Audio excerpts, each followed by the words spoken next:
KILR Killer Games.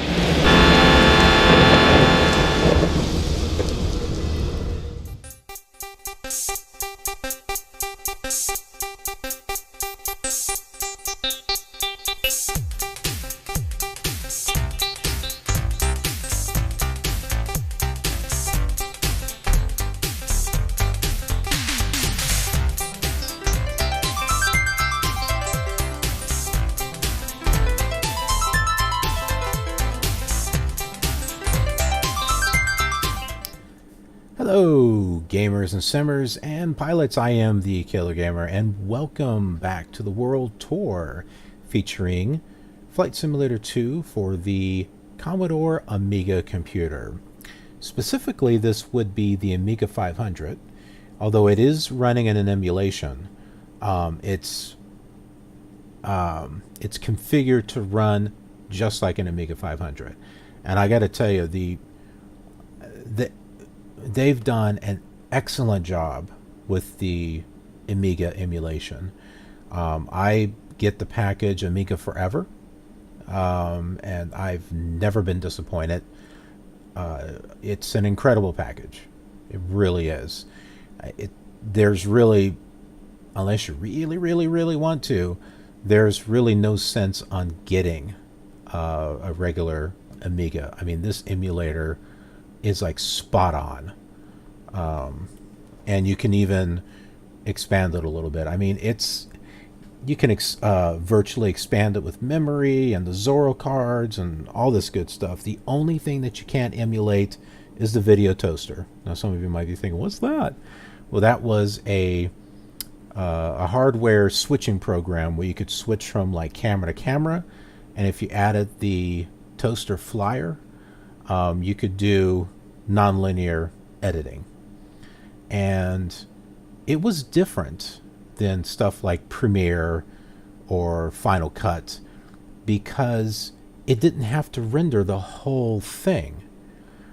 You would put your actual videos on like track 1, track 2, you would arrange it in such a way. And with your transitions, it would only render where the transitions are. That was it. Or in some cases, it automatically did the switching. But yeah, no, it was a great hardware at the time. Unfortunately, it is definitely out of date. It's analog, it's not digital, so I mean, it's left in the dust. They do have, I believe, updated versions. I don't even know if New Tech is still around. We can check that out. We're going to have a little bit of time on this particular flight. This is going to be an interesting flight because I'm going to go over some things during this flight. But yeah, maybe we'll check that out and see if New Tech is still around. They're the ones that did Lightwave 3D, which is a 3D computer rendering program that does like the 3D computer animation and stuff. And the Amigas were very well known for the show Babylon 5. They used a lot of Amiga computers networked together to put together the graphics for that. Until eventually, I think Lightwave 3D came out into the PC and it was a lot faster. So, but yeah, very well known for that. There may be some TV stations in small towns that may still have an Amiga that have a Genlock connected to it where they can still do live switching from camera to camera. So that was the thing back in the 80s. You had the PC, or IBM compatible, you had the Amiga, and you had Apple. The PC was great for business, and I was going to say games, but it was questionable for games. Eventually it caught up and got better. The Amiga had great games, had some great games, but it was well known for video. It was very good with video. And then Apple was good for art, Photoshop, and the Adobe software. That's where that was all good at. So that's how the market was split back then. It was split into those three areas. Eventually, the PC caught up as far as graphics and sound. The Amiga was ahead of its time. Stereo sound. It had like 4-channel. Was it 4-channel stereo sound, something like that? But eventually, the PC caught up with the sound cards and graphics cards and just left the Amiga in the dust. And then, obviously, Apple. You know how that went too. When they finally left the Motorola chips and went with Intel chips, it really changed things around for Apple. I think that's where their computers started getting really faster. But anyway, brief history lesson. So let's talk about where we're going to go. And I made some changes to the simulator now that I've been able to go through the manual a little bit more and rehash some of my memory. So for our realism, I've now got it set to where we can turn off the engine. And so we control that with the magnetos with the number 1 and the number 2 key. This is not on the numerical keypad. This is above the numbers, or the letters, sorry. We have auto coordination off because now I can control the rudder with my numerical keypad, when before that was not working. So now I've got that working. And elevator trim, that was not set. It should be now. Whoops, maybe not. I think I have to use, oh, is it 9? Yep, there it is. So it's the parentheses, or basically 9 and 0, the 9 and 0. So that's all set. We got some good control now, some fine-tuned control. Okay, let's go ahead and bring this up here.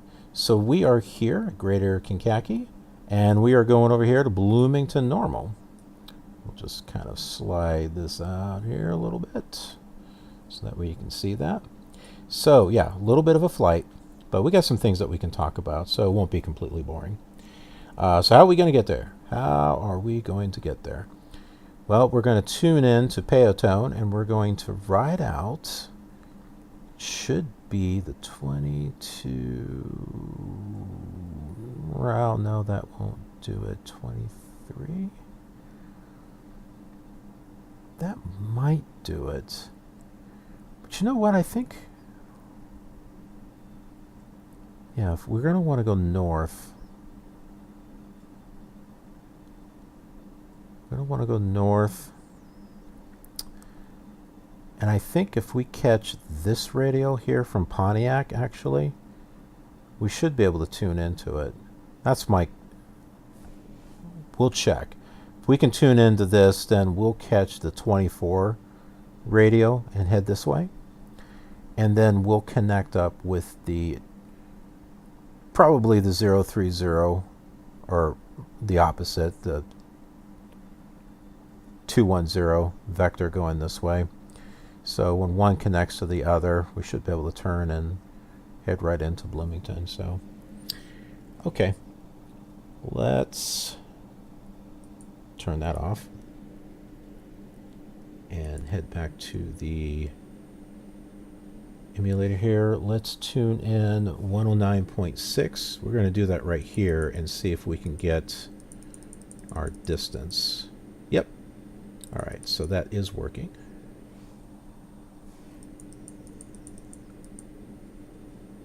So let's tune that radio to, we were saying it's going to be the opposite of 060, so it's 240.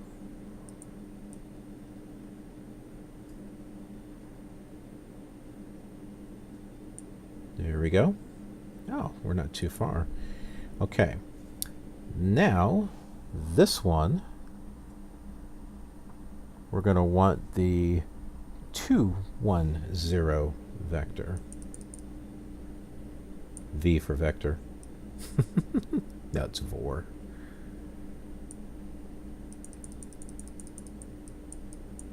There we go. we are all set to go here.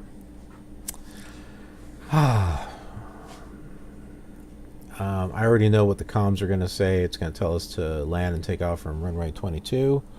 We're not going to listen to them. We're going to take runway 36. Just because.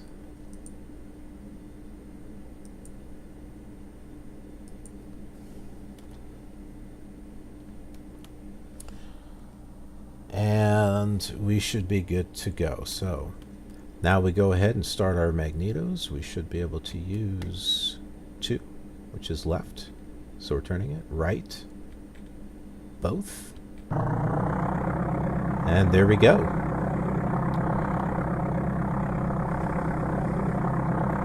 Levi's. Okay.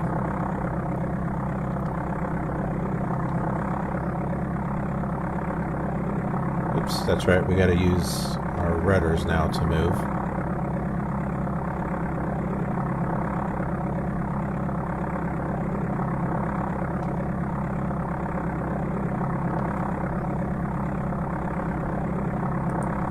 Let's go ahead and take a look at our map display.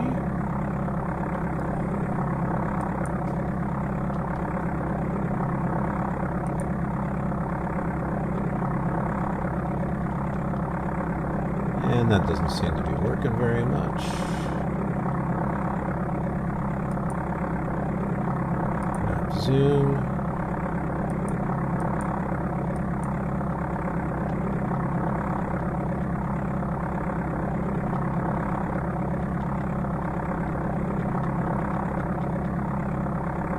This is organized a little bit more differently than the...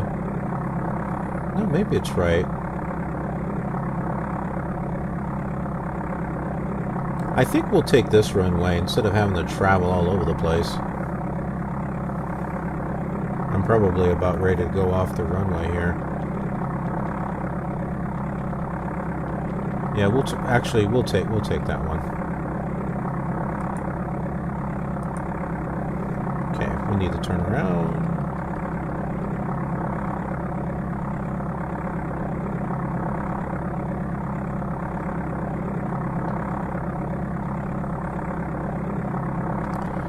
So that runway right there.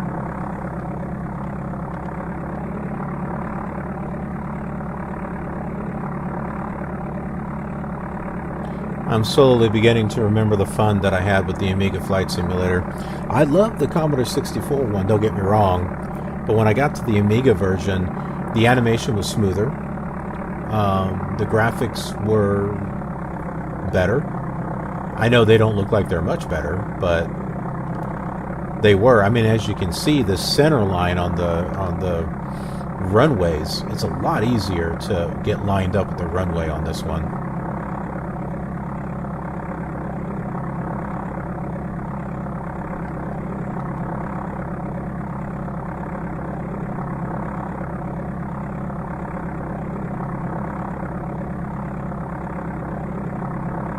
There it is.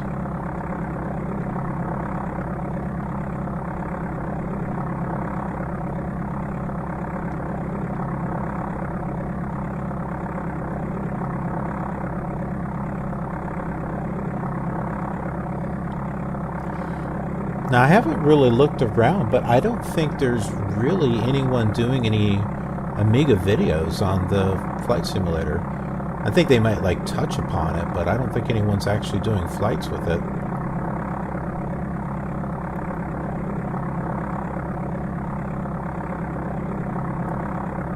And really, that's the reason.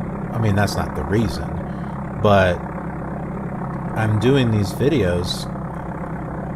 One, because I want to do them. I want to relive these memories, but I want to share them with you too.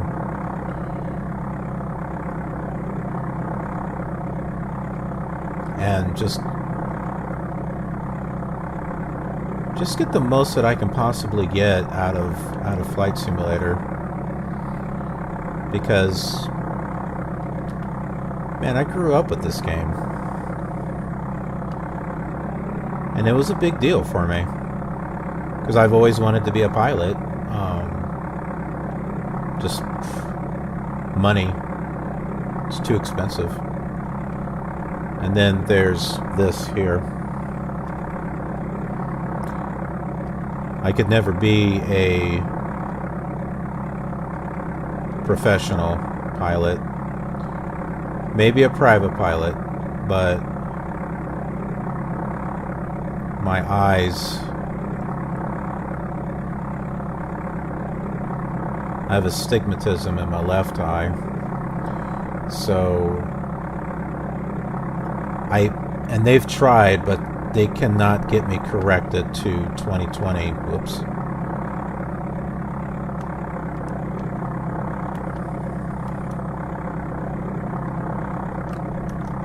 They cannot get me corrected to 2020 vision, and I believe you have to have 2020 vision.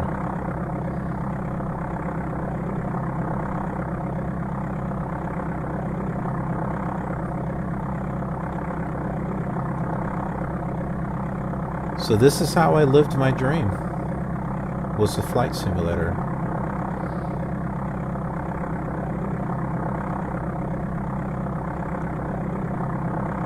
And what this was out in 87, and it is now 2018. So 40? Is that 40 years? 30 years. Yeah. So 31 years later, we've got simulators with virtual reality where you can put on the glasses and you are like right there in the cockpit. That's what I'm working on. I am working on getting the money to build a PC to be able to do that. And I may never fly for real, but you know what? Virtual reality, VR, that's going to be good enough for me. At least I won't lose my life in a virtual reality simulation. All right, let's get out of here.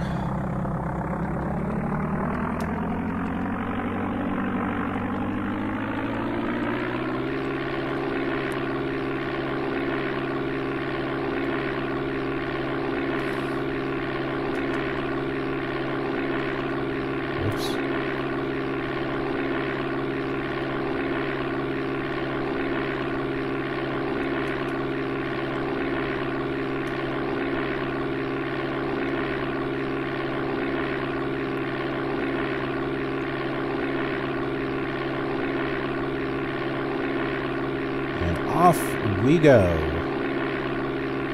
Landing gear up. I wish there was a sound effect.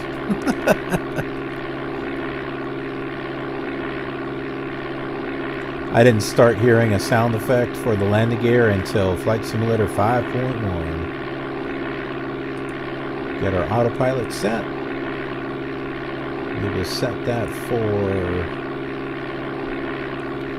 3,000 should be good enough.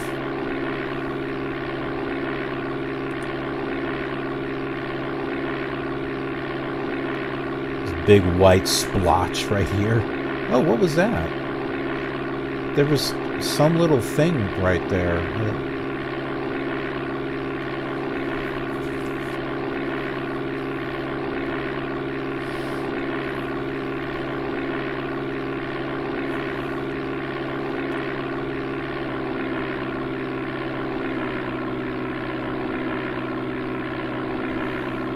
Okay, this is the radial that we want to take. It's 24. We'll go ahead and start turning that way now.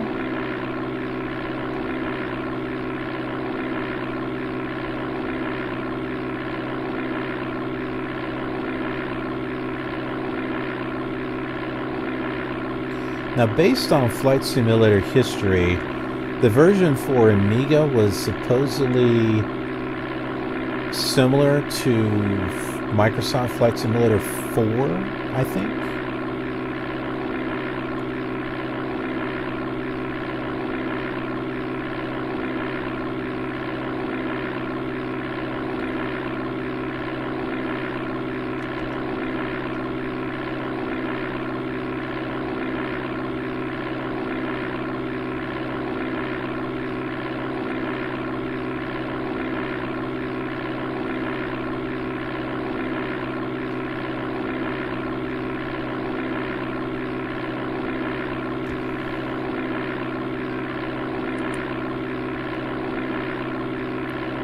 Okay, we got a heading of 257. Should be good enough to gradually walk into this. We got 47 miles to go to get to Pontiac. Nope, I'm sorry, that's Bloomington. No, it's not. Aha, we need to change this. 108.2. There we go. Good thing I noticed that. So we got, like I said, we got a ways to go. 68 miles.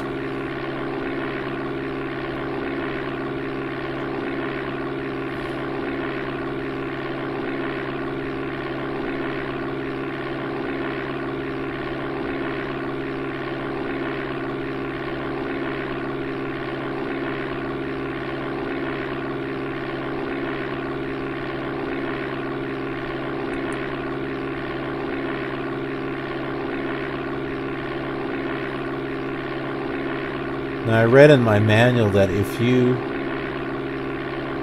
pull up the throttle too fast and you've got the realism mode on, it'll like damage the engine, it'll like crack or something.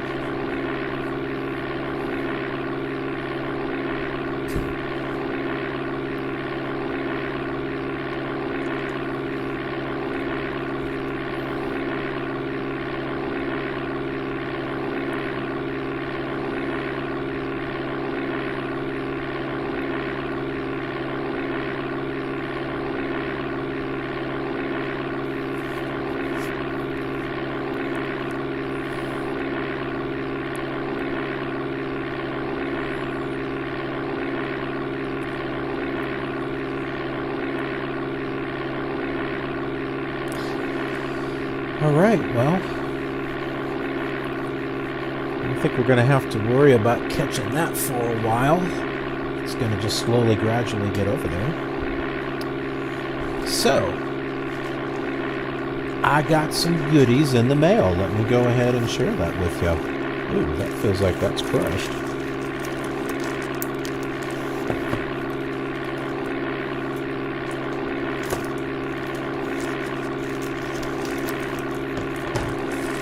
Right here. You're seeing it first. I'm opening it right now. Ha ha ha ha.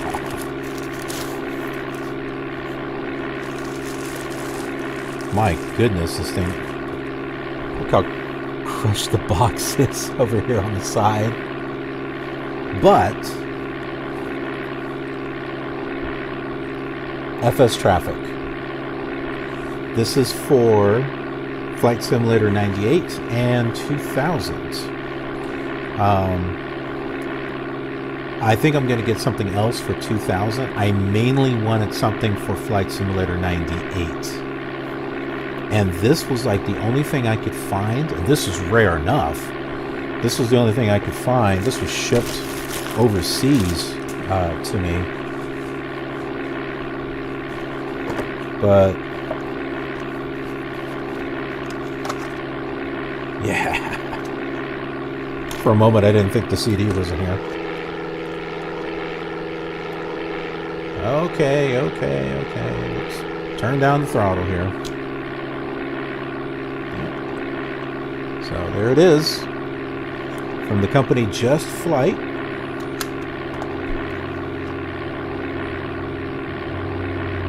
Oh, it even has my serial number on there.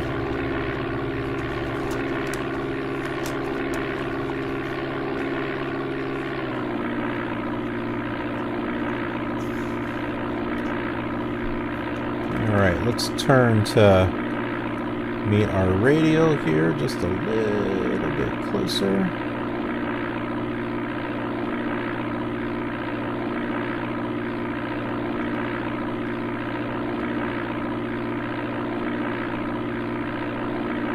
Should be good enough.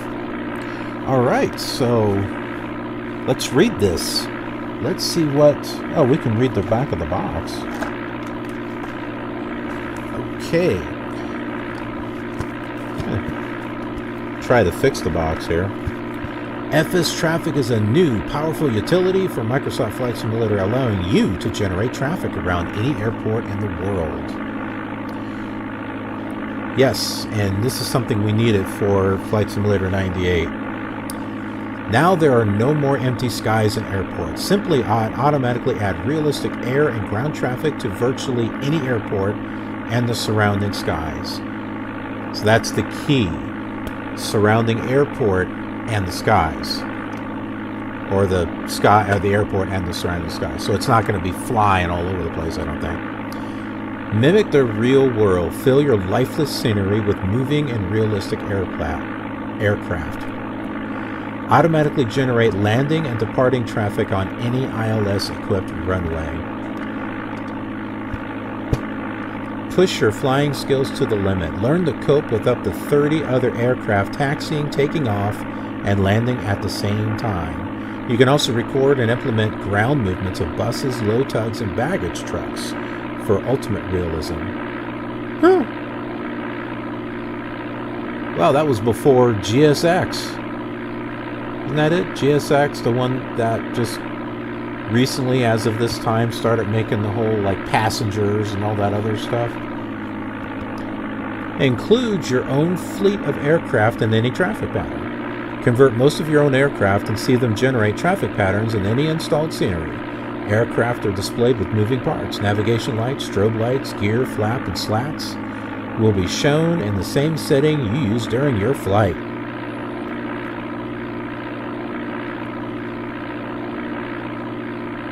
Oh, there's a picture here.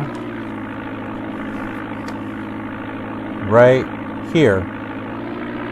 Get that a little closer there. But it says, from the cockpit, view other aircraft taxiing ahead. Aircraft intelligent queue for their slot. So that's right here. Totally interactive. Create ILS databases, customize traffic, record and see tracks, convert and see aircraft, all from within Flight Simulator. For custom traffic patterns, simply fly the required route once, and FS Traffic will take care of the rest. Replaying unlimited times with different aircraft. Audible ATC. Hear pilots asking for clearances and ATC responding to the aircraft you see around you. You can even add your own ATC messages for any recorded flight. Fully optimized for both Flight Simulator 98 and 2000s. Intelligent integration. FS traffic checks for possible aircraft collision. If you are waiting at the apron and traffic is uplined behind you, I think it's supposed to be lined up behind you, they will wait until you clear the runway. Plus, traffic patterns are wind dependent. If the wind changes, aircraft will use different runways to land and take off. So very, very cool.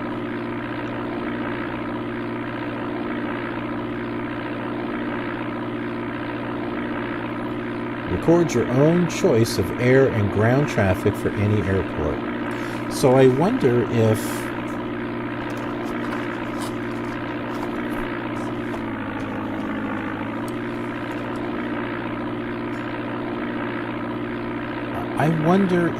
is this automatically configured and you can record stuff to add to airports?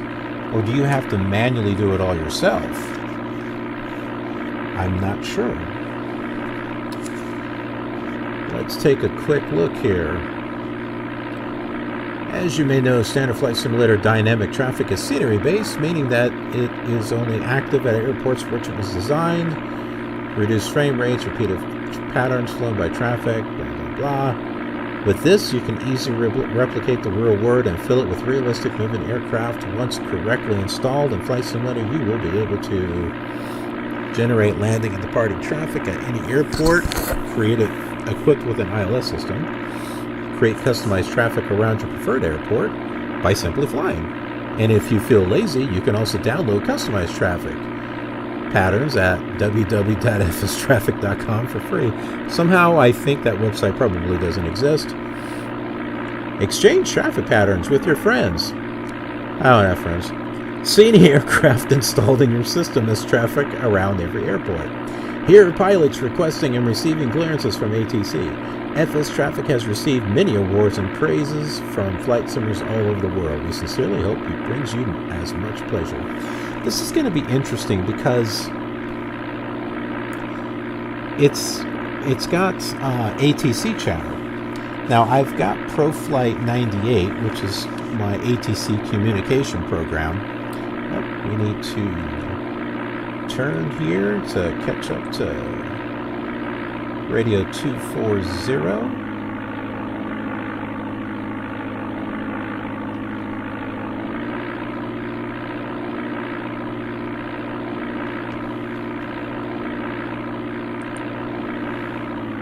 We're still turning. Let's go to our autopilot here.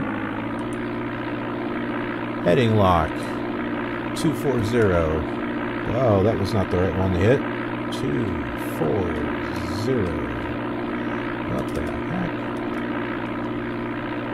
240. We'll do our wing leveler. That should keep us stable.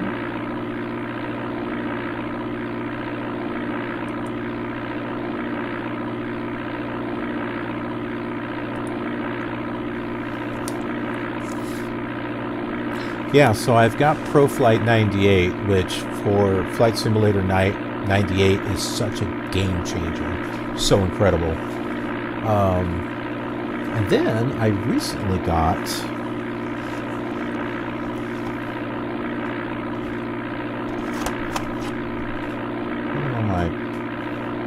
I've got this in here. I don't know what I did with the disc.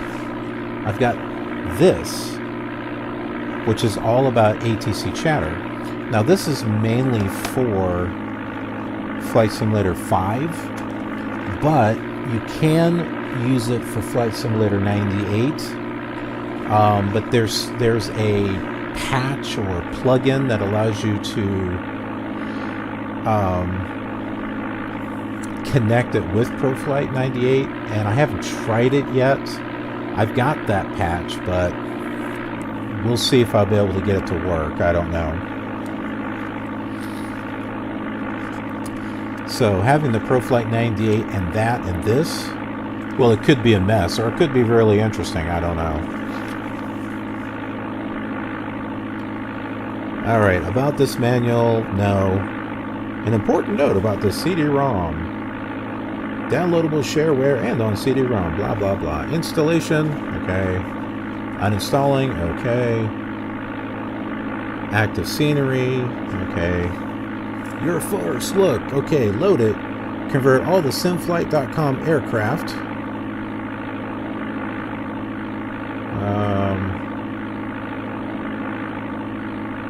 I guess we'll look at that. Converting aircraft, adding aircraft to the library. You will need to convert some aircraft before you use, as it doesn't come with aircraft, FS traffic. Without converted aircraft, you will see the simplified shapes of traffic aircraft. Alright. All aircraft created with the BAO flight shop can be converted, which I have that. However, if an aircraft includes animated moving parts, you will not be able to convert those for the time being. In this case, ever.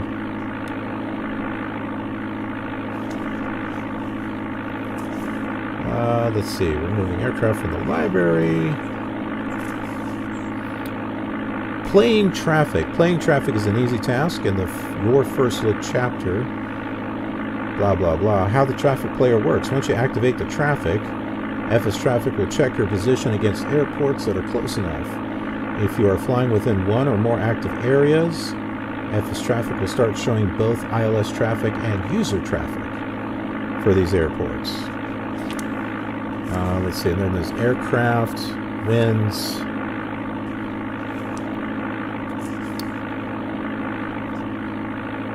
some other stuff. Things you need to know. Traffic's not shown. You must, if you generate ILS traffic or create your own tracks after having activated traffic. In order to see the traffic, you must blah, blah, blah, blah, blah. So it sounds like this is only going to be major airports, like some of the general aviation airports that don't have ILS. It doesn't sound like we're going to be able to have any traffic there. It's kind of a bum deal. It would have been nice to have...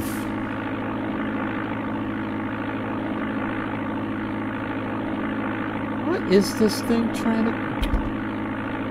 Bixby. It's like spying on me. ILS traffic database generator. Recording traffic. Man, it sounds like this thing is going to take some work. Good thing this world tour is going to take a while. Let's see. You know how Microsoft Flight Simulator will say as real as it gets? Check this out. I don't know if you can read this or not. As busy as it gets.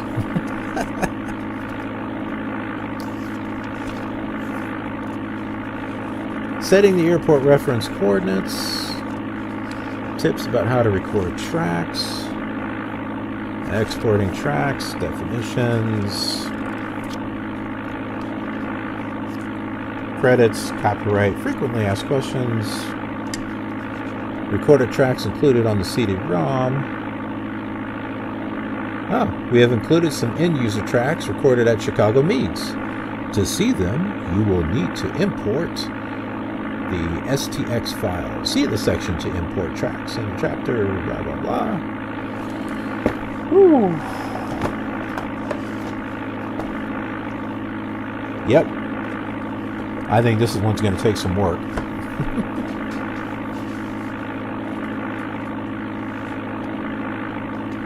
Shame, I was hoping I'd be able to install it and boom, it'd be ready to go. But, like I said, it's going to be a long flight.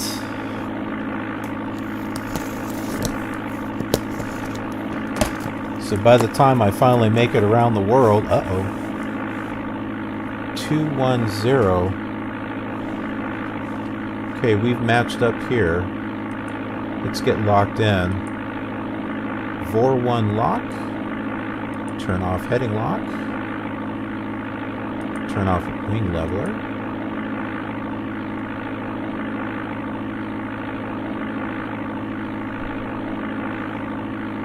About 28.7 miles away.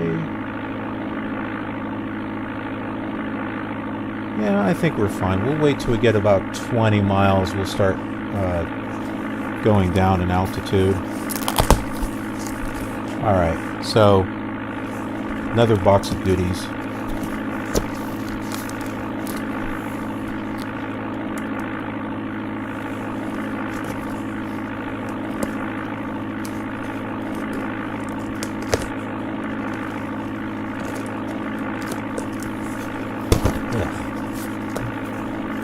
Assuming I can get this thing open.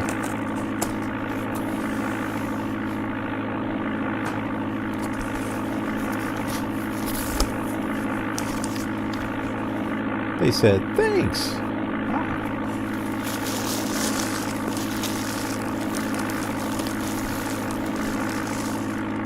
Oh my goodness. This has got to be brand new. Flight shop. Look at the quality. This thing is brand new.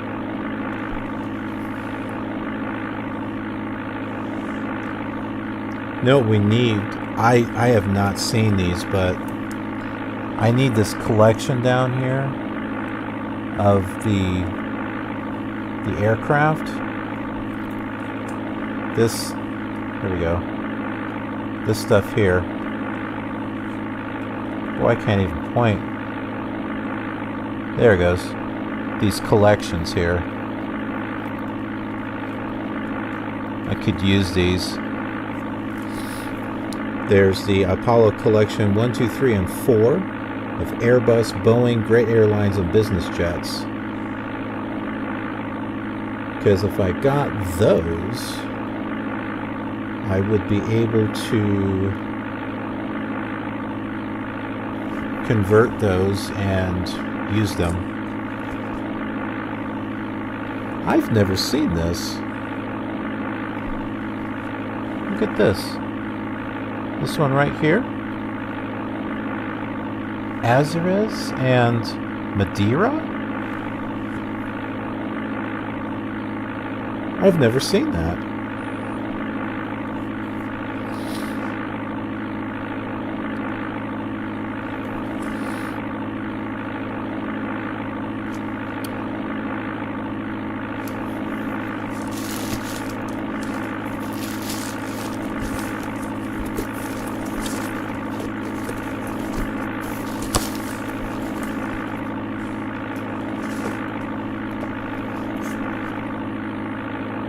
Wow.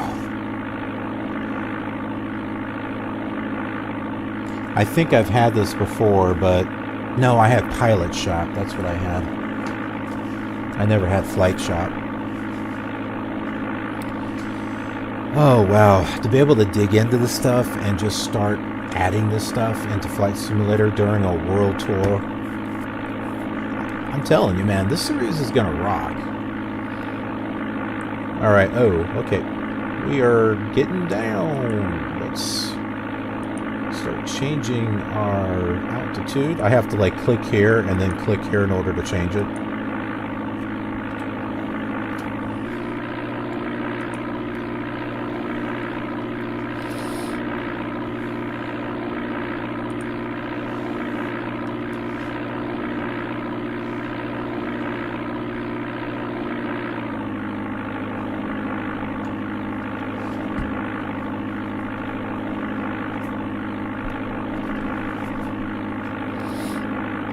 Nice big dark screen here with nothing. Is there anything out the side windows? Nope. Nope. Nope. Nope. Nope. Nope. Nope. Hopefully there is a airport out here. Well, there has to be because the radio is here, so it's got to be out here.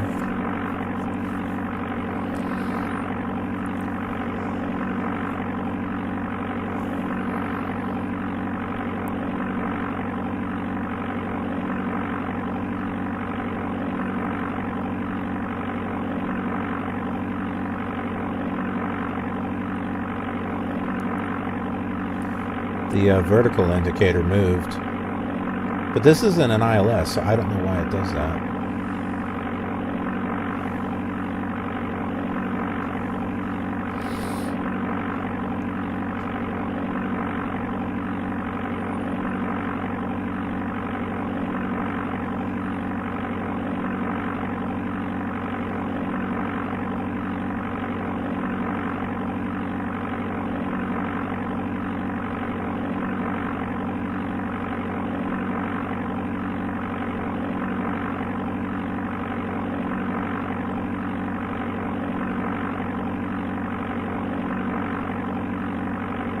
Surprised we don't see the airport yet.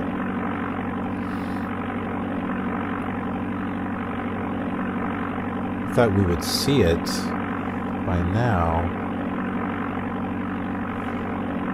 Making sure our radios are set correctly. 108.2, that's Bloomington.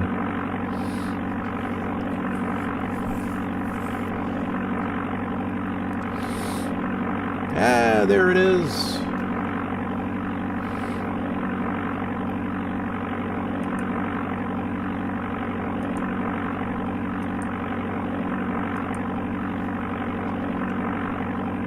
Yeah.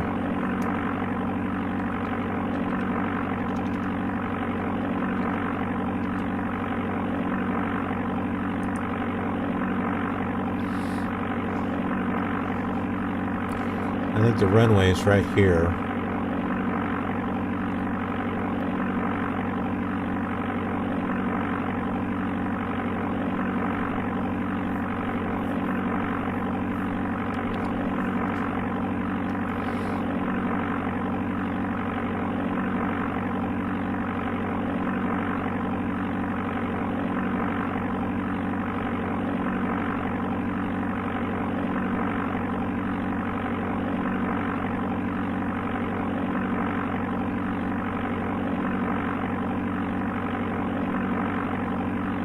So the autopilot's going to do its best to get us lined up.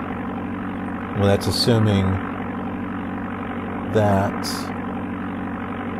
the VOR is centrally placed on the airport.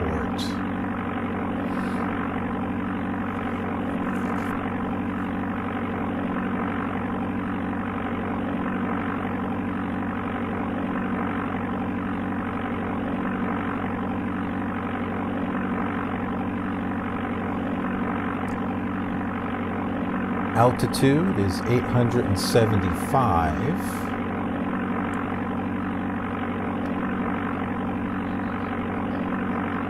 Something that we need to keep in mind.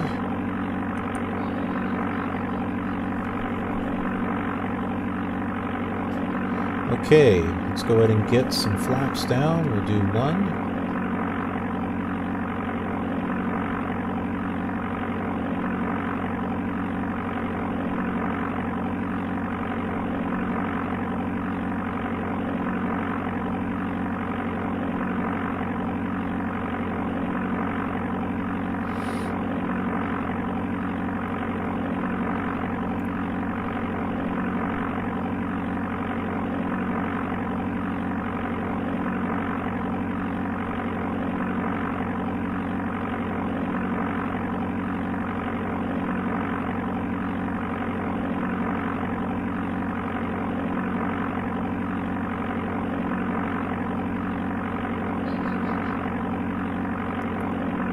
Doesn't take much to get off this radio here.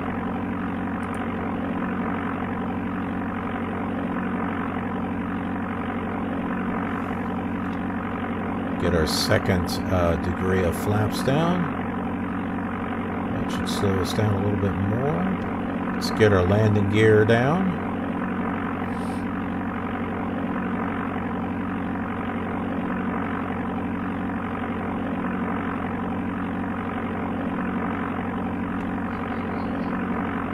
We're going to have to increase our power a little bit so that way we don't stall. Let's get our autopilot off here.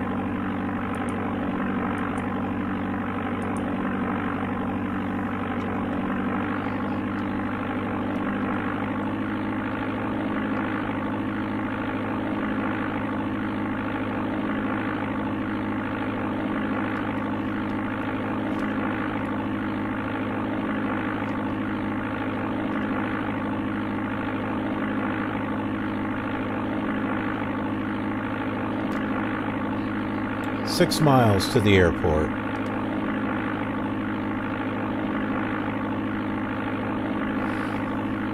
I don't think we're lined up exactly. I see a little gray thing popping up over here. I think we're at an angle. Let's move over this way a little bit.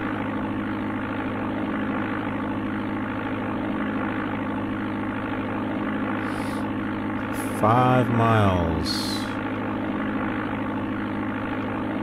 Nope. Yeah, we're not.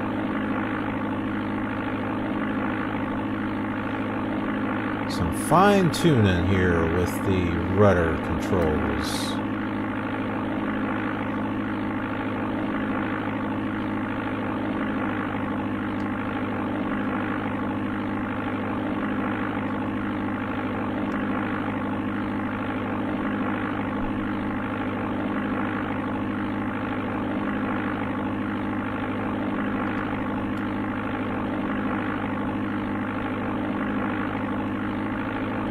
I gotta wonder where they sampled this engine sound from.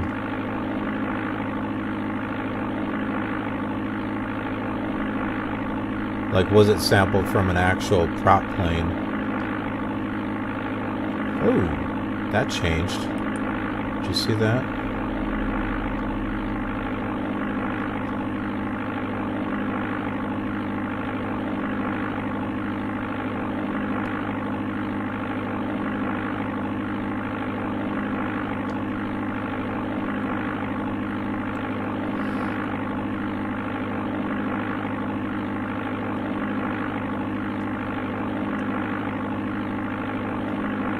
About 4 miles.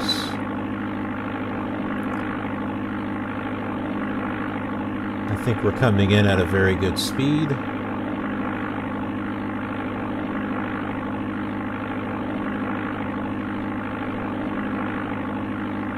We're starting to get ourselves lined up here.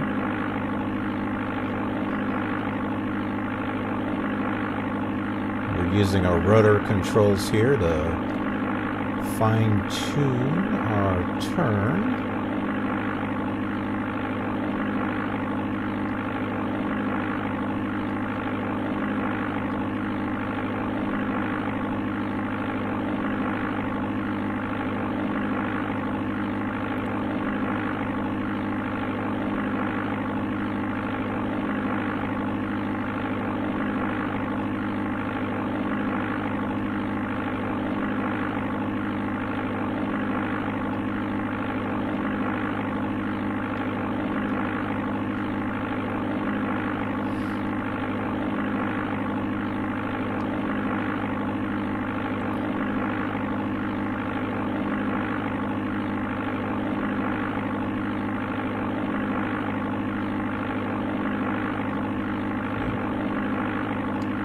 We can see the runway.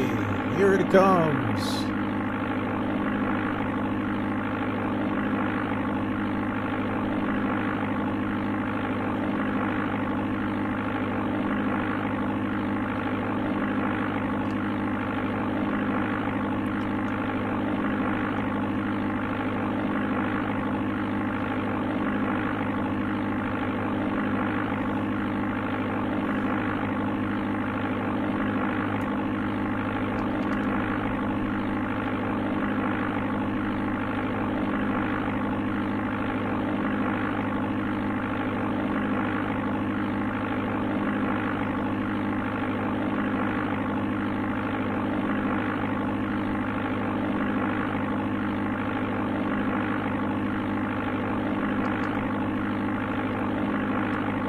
I think we might just reach the threshold of the runway relatively perfectly.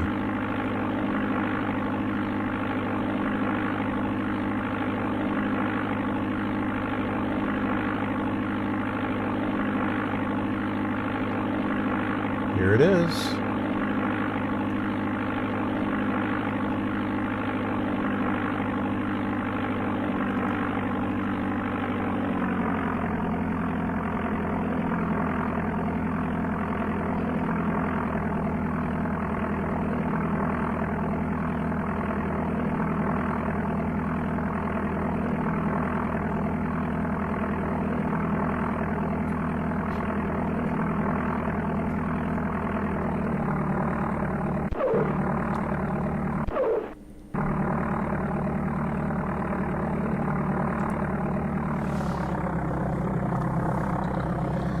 All right.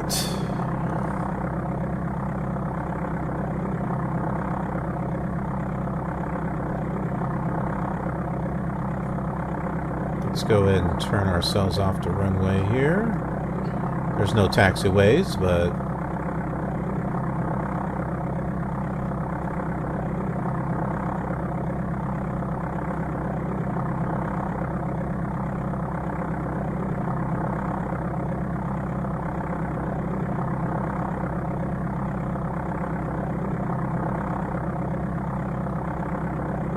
I think this is a good place to stop.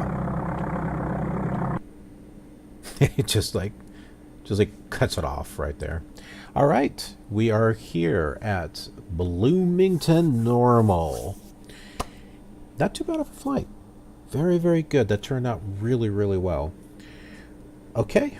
Well, thanks for joining me, and hope you got a kick out of the things that I got in the mail. I got more stuff coming, so gives you kind of an insight of some things to look forward to in the other simulators.